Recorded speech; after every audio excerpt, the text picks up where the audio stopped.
देखो देर से बात चल रही थी, बहुत देर से भोले बाबा मैया को रिझा रहे थे, मैया मान जा, दर्शन करा दे। और मैया थी कि मानने को तैयार नहीं थी। बाबा मैं दर्शन नहीं कराने वाली, तेरा क्या पता। और वैसे भी तेरा जो भेष है, भोले बाबा का भेष कैसा है?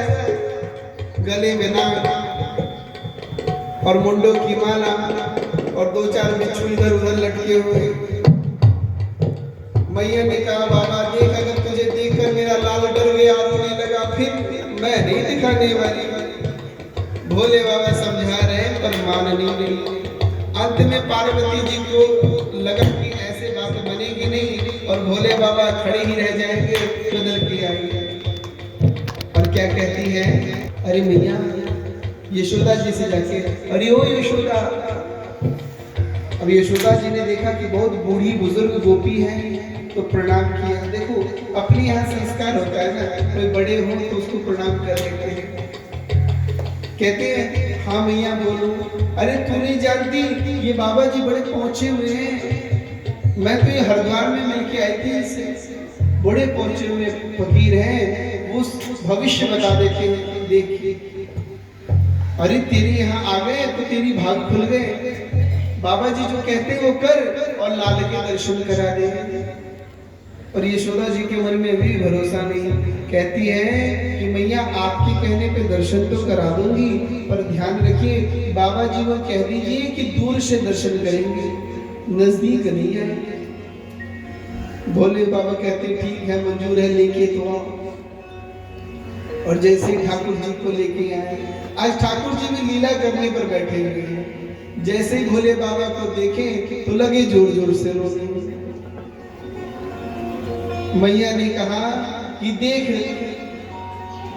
दादी अम्मा तो कह रही थी ना कि दर्शन करा दे, दर्शन करा दे। देख मेरा लाल डर गया, अब बता मैं क्या करूं, कैसे चुप कराऊं अपने लाल को। अब भोले बाबा भगवान से कह रहे प्रभु मैं बड़ी दूर से चल के आया आपके दर्शन के लिए, आपसे मिलने आया हूँ, ये कौन सी लीला कर रहे हैं? अगर आप रोएंगे तो मैया मेरी गोदी में आपको देगी नहीं। पार्वती जी समझ गई भोले बाबा की इच्छा है कि ठाकुर जी को गोद में ले। तो मैया पार्वती जी यशोदा जी से कहती है अरे ओ यशोदा, तो जानती नहीं ये बाबा बड़े पहुंचे हुए हैं और जादू मंत्र भी जानते हैं। तेरे बालक को नजर लग गई होगी, तो बाबा की गोद में दे, झाड़ देंगे, ठीक हो जाएंगे। और जैसे ही भोले बाबा की गोद में ठाकुर जी आए, दोनों बिछड़े हुए प्रेमी हैं। भगवान भोलेनाथ नारायण से इतना प्रेम करते हैं, इतना प्रेम करते हैं कि भोलेनाथ ने यहाँ तक कह दिया, राम जी ने यहाँ तक कह दिया कि शिव दोही ममदास कहावा, सोनर सपने नहीं हुई। कोई शिव का द्रोही हो और मेरा उपासक हो, ऐसा भक्त मुझे स्वीकार नहीं। और कोई भगवान विष्णु का उपासक हो और शिव का द्रोही हो, वो भक्त विष्णु को स्वीकार नहीं। इसलिए दोनों एक दूसरे के पूरक हैं, दोनों में भेद नहीं है। जब नेत्र मिले तो भोले बाबा कहते हैं आज कृत्य कृत्य हो गया, भगवान प्रसन्न हो गया, मैं तो आपके दर्शन। अरे संतों के दर्शन ही है, भगवान के दर्शन ही है। नेत्र दर्शन से सुख पाता है। आंख अगर दिन रात भगवान की छवि को देखेगा, आंख जिस वस्तु को देखता है उस वस्तु, वह वस्तु हमारे हृदय में बसती है। इसलिए बड़ी सुंदर सी कहावत है, हिंदी में तो कहते हैं नजर हटी दुर्घटना घटी, है ना।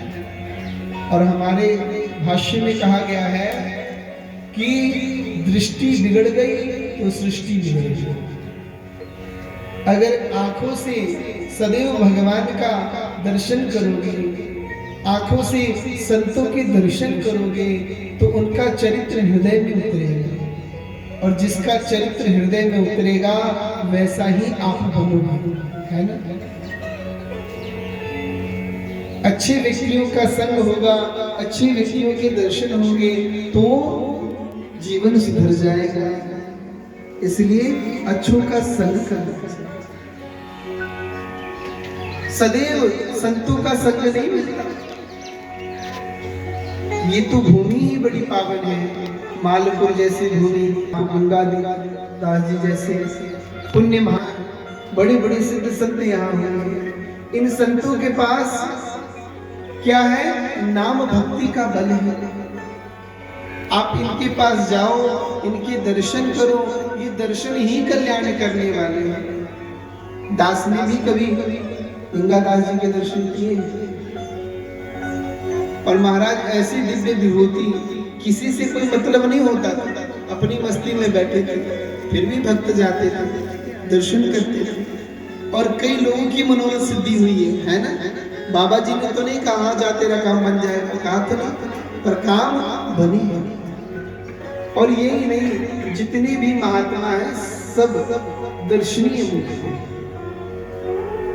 आप माता के दरबार में आते हैं तो भरोसा लेके रखो कि कल्याणी माता आपकी कामना को पूर्ण करेंगे।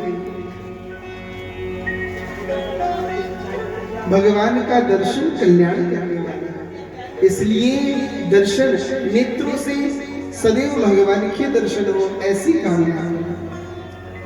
नेत्र सुधर जाएंगे तो जीवन सुधर जाएगा। भोले बाबा ने भगवान के दर्शन किए, मैया को ठाकुर जी की गोद, ठाकुर जी को मैया की गोद में दिया और अंतर ध्यान हो गए।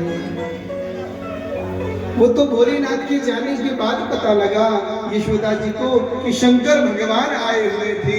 बाद में पश्चाताप कर रही है, अरे मैंने भोले बाबा से क्या क्या कह दिया।